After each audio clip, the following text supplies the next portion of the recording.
kami nag-sponsor ng Hipon, magluluto tayo ng buttered garlic shrimp.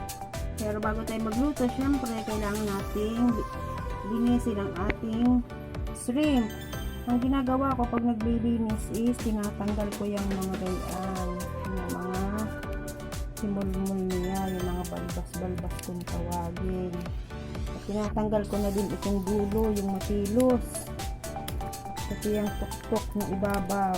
Tapos guys, itong ibabaw, tinatanggal ko yung, ginugupit ko yung ibabaw para mabaak ng konti. Dahil tatanggalin natin dyan yung bituka ng hipon. Yan, gamit tayo ng maliit na kutsilyo. Pagtanggal sa bituka ng hipon. Ito yung bituka ng hipon. Yung maliit na yun na parang siya. Pag natanggalin natin, dali mo natin siya dyan.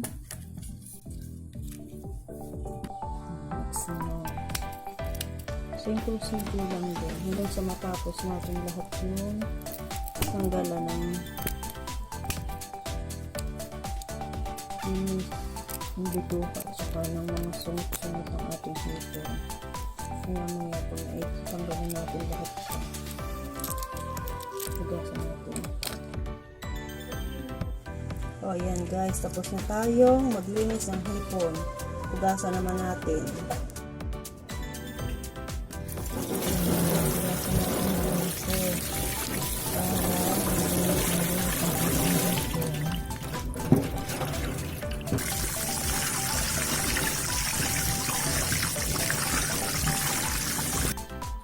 Ayan guys, malinis ang ating hipon.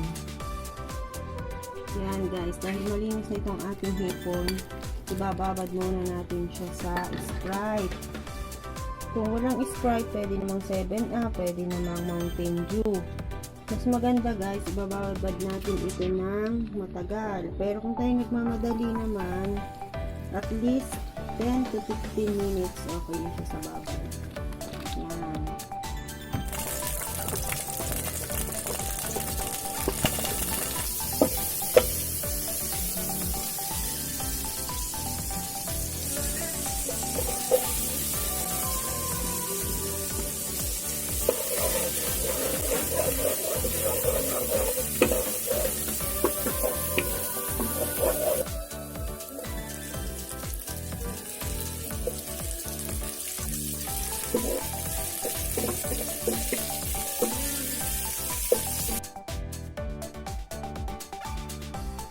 And guys, brown ang ating garlic.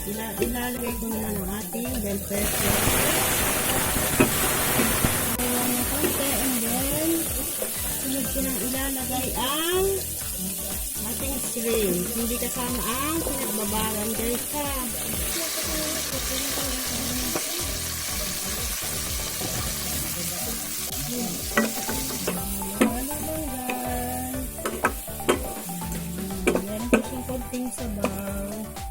Sabaw, syempre, dahil din sa pinagbabaran natin yun. And, syempre, ano naman yan, isang kumakapas naman yung hipon. Kaya, ito na lang siya maluluto sa kanyang kaunting sabaw. Dahil hindi naman natin kailangan matagal lutuin ang shrimp para hindi siya tumigas ang kanyang laman. Para hindi tumigas ang laman. Yan guys, sagyan natin ng kaunting asin at lagay na natin ang ating paminta. Haluin natin. Halo-halo na lang hanggang sa maluto.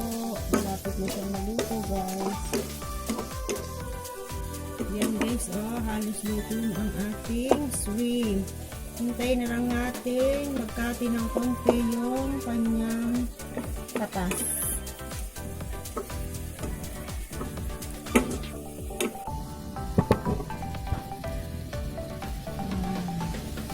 Ma-equal ang luto guys, syempre balik ta rin ng isa-isa kung alin yung hipon na hindi pa masyadong luto yung kabilang side. Yan, ito lang natin.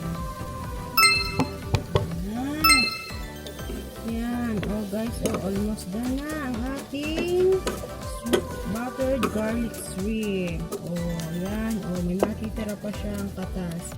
Ganda ng pagkakaluto guys, oh, equal na siya. Malapit na nating hanguin. And ito guys, oh, ilalagay ko ng aking juice, lemon juice. Para lang guys, mabawasan ang lansa ng ating shrimp. Ayan. Okay na guys. Yan guys, oh, jaran! Mayroon na tayong buttered garlic shrimp.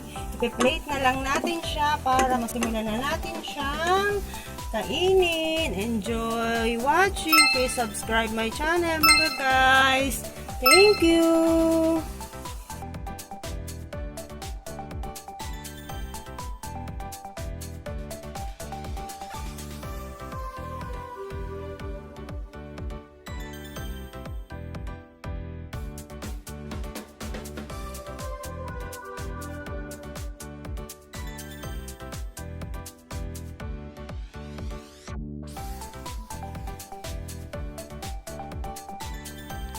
Thank you for watching guys. Before I end this vlog, shout out po sa aking pinsan dyan na si Ron Parago. Salamat pinsan sa pag-subscribe at sa panonood ng aking video.